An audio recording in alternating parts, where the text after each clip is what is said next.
오늘부터 시작하는 사도신경. 이 십계명, 주기도문, 사도신경은요, 우리 교회에 있어서는 가장 중요한 기도문들이에요. 근데 이거를, 좀 고백을 안 하고 또 예배 시간에 암송하지 않고 넘어가는 교회들이 좀 많아지고 있습니다. 특히 이 사도신경에 대해서 논란이 좀 많이 있어요. 그건 뭐냐면 성경에 없는 건데 왜 굳이 예배 시간마다 외우냐, 암송하냐 이거예요. 보수 쪽에 있는 교단 안에 있을 때도 우리가 대표적인 어떤 교단인데 그 교단도 외우지 않고 있습니다. 그런데 그 교단 빼놓고는 다 외우는 이유가 있습니다. 왜 외울 수밖에 없느냐? 이 고백은 성경에는 없지만 뭐 십계명이나 주기도문은 그 본문 자체가 성경에 포함되어 있기 때문에 우리가 외운다고 하지만 왜 없는 거, 좋은 문장인 되게 문장이지만 왜 없는 걸 예배 시간에 외우냐라고 이렇게 자꾸 반박하는 그런 사람들이 많이 있습니다. 그럼에도 불구하고 정통적인 교회들, 보수적인 교회들, 그런 교회들이 왜 예배 시간마다 사도신경을 외울 수밖에 없느냐. 그런 역사적인 배경과 그 내용이 품고 있는 의미를 생각하면 우리가 고백하지 않을 수가 없다는 것을 우리가 알아야 된다는 것이죠. 그래서 오늘은 사도신경을 본문 자체를 다루기 전에 어떤 과정으로 우리에게 전달되었는가를 서론적으로 한번 배워보려고 합니다. 이 서론적인 부분, 즉 이 사도신경이 어떻게 만들어졌는가 역사적으로 듣다 보면 그래, 우리가 하나님을 고백 안 할 수가 없지, 이런 마음이 드실 거예요. 그래서 정통적인 교회들, 심지어 2세기면 거의 200년이잖아요. 예수님 오신 그때부터 이 사도신경이 알려졌고 또 만들어졌고 교회 안에서 이미 고백되어지고 사용되었다는 것이죠. 계속해서. 그 사람들은 어떤 근거로 계속 했느냐? 근데 지금에 와서 성경에 없다고 이거를 거부해서는 안 된다는 것이죠. 그래서 첫 번째는 사도신경의 의미가 과연 뭐가 있을까라고 한번 먼저 그 의미를 살펴보아야 된다는 것이죠. 사도신경의 의미는 교회의 정체성을 가늠할 수 있는 기준이다라는 것이죠. 우리가 성경이 기준이 되는 것, 표준, 캐논, 이거는 따질 이유가 없잖아요. 그럼에도 불구하고 이 성경 외에 정말로 교회의 정체성이 무엇이다라고 우리가 알 수 있는 고백이 이 사도신경이다. 그래서 십계명과 주기도문처럼 내용이 비록 성경에는 없지만 우리가 고백해야 된다는 거예요. 다른 사람들은 성경에 없다는 이유와 가톨릭의 전유물처럼 오해해서 거부를 많이 합니다. 가톨릭은 정말 어떤 기도문도 많고 이런 것도 많잖아요. 그래서 어떤 목사님들은, 어떤 교회들은 이게 가톨릭에서 나온 줄로만 알고 사도신경을 또 거부하는 사람들도 있다는 것이죠. 그러나 사도신경은 그 어떤 신앙 고백보다 더 성경적이며 모든 신앙 고백을 함축한 신앙 고백. 그래서 아주 중요하다. 그래서 교회의 정체성을 가장 확실하게 보여주는 신앙 고백이다라는 것이죠. 우리 예수님께서 이제 부활하시고 하늘나라로 승천하신 다음 사도시대 때부터 벌써, 물론 예수님 때부터 예수님을 거부한 사람들도 많았지만 사도시대 때부터 예수님에 대해서 반박하기 시작했다는 것이죠. 성부 하나님, 성령 하나님에 대한 이단 사상은 별로 없어요. 근데 유독 예수님에 대해서, 이 예수님에 대해서 어떤 사상, 신성과 인성에 대해서 공격을 많이 합니다. 그래서 예수님은 사람이지 무슨 하나님이야? 이런 사람, 이런 부류. 그리고 예수님은 신이면 인간이 아니지, 이런 부류. 그러니까 신성과 인성을 고백하느냐 고백하지 않느냐에 따라서 이단이 되고 이단이 되지 않고의 구분이 사도시대 때부터 있었다는 것이에요.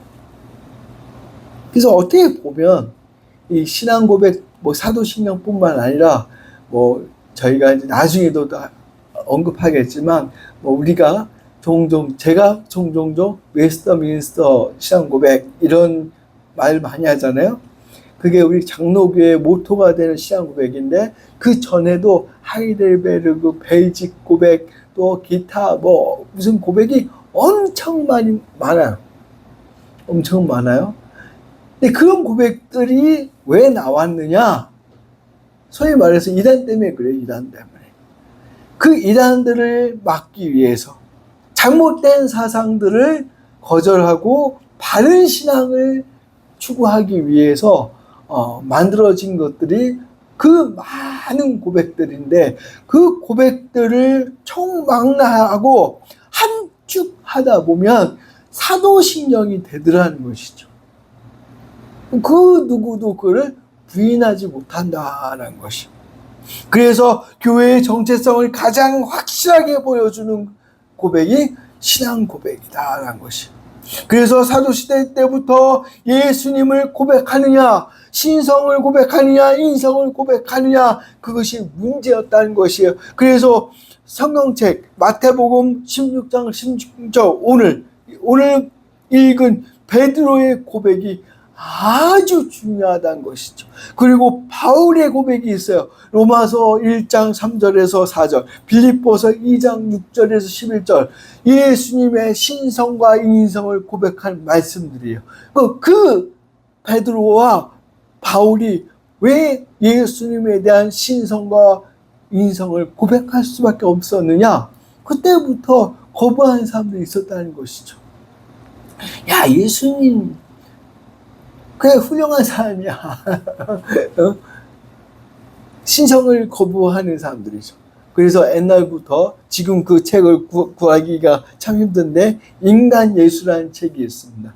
인간의 모습으로 예수님 준 책인데 엄청 훌륭한 사람으로 묘사하고는 끝. 하나님이 아니에요. 그냥 인간이에요. 인간. 어떻게 보면 그 책을 보면 그래 인간이지 뭐. 어떻게 인간이 하나님일 수 있어? 이렇게 생각을 한다는 것이죠. 그러니까 그런 문제들, 특히 우리가 많이 들었을 거예요. 영지주의, 말시온주의, 또 몬타니즘, 이런 말들. 사도 이후에 속사도라고 해요. 그때부터 생겨난 이단들이라는 것이죠. 그러니까 예수님이 계셨고, 예수님의 제자들, 그 12제자들을 우리는 사도라 이렇게 칭합니다. 그렇죠? 그 중에 유다는 죽고, 갑자기, 그죠? 마띠아죠, 마띠아. 갑자기 생각나는, 죄송합니다. 마띠아가 선출됐는데, 그 마띠아도 역사적으로 보면 순교했다고 나와요. 마띠아에 대한 저기는 별로 없고, 바울이 사도 역할로 쑥 들어옵니다. 왜요? 예수님이 만나주심으로 말미암아. 그래서 그 사도들의 역할이 엄청 중요했는데 그 밑에가 토틀리안 이런 속사도들, 그 속사도들이라고 그래요. 속사도들은 그렇게 많지가 않습니다. 아주 적어요. 그리고 교부들 이렇게 내려와요. 사도, 속사도, 교부들. 그 시대를 지나면서 영지주의, 말시온주의, 몬타니즘주의 등등등등, 특히 예수님의 신성과 인성을 거부하려는 이단들이 나타나기 시작했다는 것이죠. 그래서 속사도들, 그 교부들이 이건 아니야, 그거 잘못된 것들이야. 그리고 종교회의를, 우리 사도행전 보면은 예루살렘에서 종교회의가 있었잖아요. 그래서 우리 이단이래. 이방인들도 예수님을 영접하면 우리가 인정해주자. 그 대신에 우상 숭배하지 않도록 하고, 피채 먹지 못하게 하고, 그런 조건들을 걸어놓고 예수 믿게 하자. 그리고 받아들이잖아요. 그런 종교회들을 이제 교부들, 속사들이 이게 모이기 시작한 것이죠. 특히 계속 말씀드리지만 예수님에 대해서. 그래서 그 각 주제가 있잖아요. 사도신경을 자세히 보면 12가지 주제입니다. 이 12가지의 주제가 성경에는 정확하게 딱딱딱 나오지는 않지만 이 12가지의 주제가 성경 구절과 상호 연결되어서 그 어떤 구절도 다 의미가 다 있더라는 것이죠. 그래서 옛날에는 그런 말이 있었어요. 이 12제자가 한 구절씩 고백한 거를 모아둔 거다. 이렇게 그래서 저도 그렇게 알고 있었거든요. 그런데 신학자들도 옛날부터 그런 소리 듣고 그 논리를 찾아내려고 아무리 찾아도요 근거가 없어요. 그 어디에도. 근데 이게 왜 사도 신경이라고 읽혔느냐라고 한 거죠. 그건 뭐냐면 제가 아까 사도, 속사도, 교부를 이야기했잖아. 그게 참 중요한 건데, 속사도들은 예수님께 직접 교육을 받은 사람이 아니라 누구한테 교육을 받은 거예요? 그죠? 사도들에게 받은 거예요. 그러니까 속사도들의 가르침을 받은 교부들이 이런 우리가 고백하는 이 고백들을 계속 말씀으로, 계속 구절로 전해주더라는 것이죠. 그래서 속사도에 유명한 사람이 있어요. 그런 사람들도 어떤 서신을 보면 사도신경의 내용들을 선포하고 있고, 또 저 사람들도 그런 문장들을 사용했다. 그러면 그 문장들을, 그런 훌륭한 문장들을 누가 썼겠느냐라는 것이죠. 그러면 그냥 추측으로 사도들이 많이 선포를 했겠거니라는 것이죠. 물론 사도들이 말 안 했을 수도 있어요. 엉뚱한 어떤 성도가 말을 했을 수도 있는 거죠. 그런데 우리 성경 말씀 외에 여러 선지자들, 여러 복음의 전파자들이 전해주고 그런 말들을 들은 사람들이 귀한 서신이다라고 전해주는 글 속에 보면 이 사도신경에 있는 내용들이 많이 포함되어 있더라는 것이죠. 그러면 이거를 사도신경이라고 한 이유가 있구나.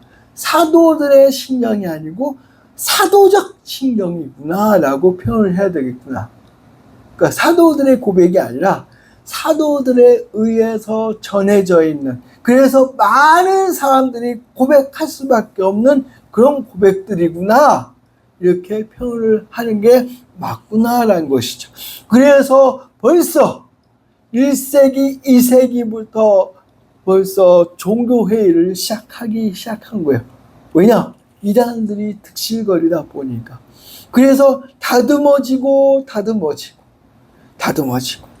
그래서 중요한 신학자 필립 샤프라는 사람이 있어요. 그 사람이 뭐라고 했냐면, 주기도문이 기도 중에 기도이듯 사도신경은 신경 중에 신경이다 라고 고백하고 있어요.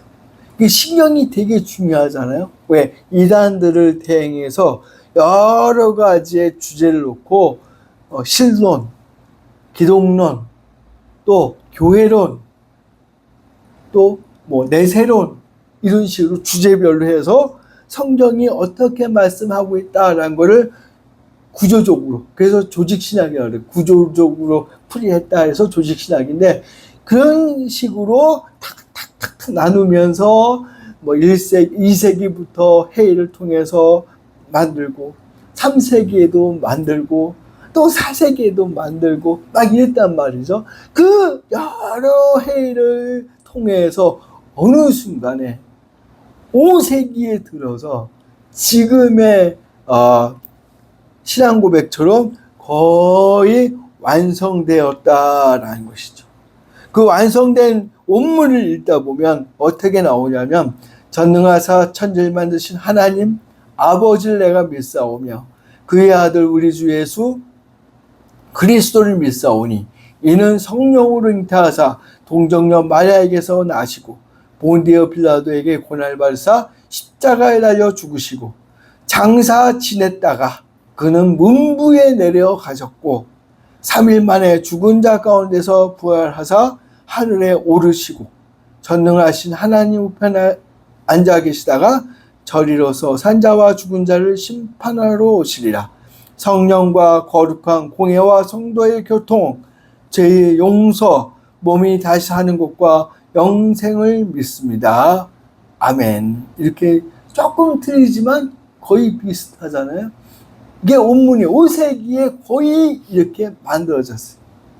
그 5세기에 만들어진 사도신경을 꼭 그때부터 외웠다는 게 아니라 2세기부터 사용했다라는 거죠. 2세기부터는 어떻게 사용이 되었느냐?